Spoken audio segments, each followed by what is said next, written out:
शुरू करें? Yes sir. तो क्लास कौन सा है? 6 क्लास 6 है। चैप्टर नंबर 10 सजीव विशेषताओं का अन्वेषण। और इस चैप्टर का कौन सा क्लास है? तीसरा क्लास है, तीसरा पार्ट है। ठीक है, आज हम जानेंगे किसके बारे में? उत्सर्जन का मतलब होता है उत्सर्जित पदार्थ का बाहर निकलना, यानी अवशिष्ट पदार्थों का बाहर निकलना। ठीक है, क्या उसको लगाओ तो गेंद को क्या तो ध्यान दो। आज जानेंगे उत्सर्जन के बारे में। तो शरीर से अवशिष्ट, अवशिष्ट मतलब क्या? जो फालतू पदार्थ है, जो हमारे लिए क्या है?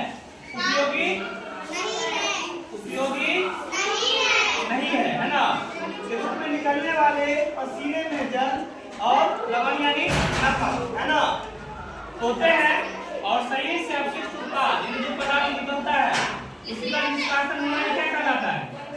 उत्सर्जन कहलाता है। देख मन करो ना उसको। उत्सर्जित पदार्थ के बारे में तो ध्यान दो।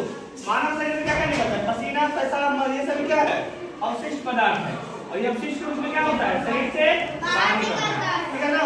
अब ध्यान दो, थोड़ा हम पेशाब के बारे में जानते हैं। तो पेशाब का पीएच मान 6 के बराबर होता है। और पेशाब में जो उपस्थित तत्व होता है जैसे सोडियम, यूरिया, यूरिक एसिड और खनिज लवण। तो सोडियम जो तत्व है जो क्या है? धातु के रूप में रहता है। इसका परमाणु संख्या 11 होता है। यूरिया 2% पाया जाता है। और यूरिक एसिड है। और खनिज लवण के रूप में क्या? सोडियम और पोटेशियम है। सोडियम का परमाणु संख्या 11 है और पोटेशियम का 19 है।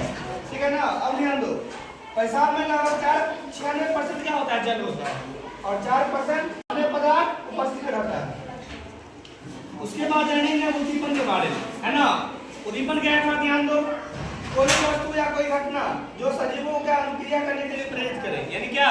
कोई घटना हो और हमको मालूम हो जाए।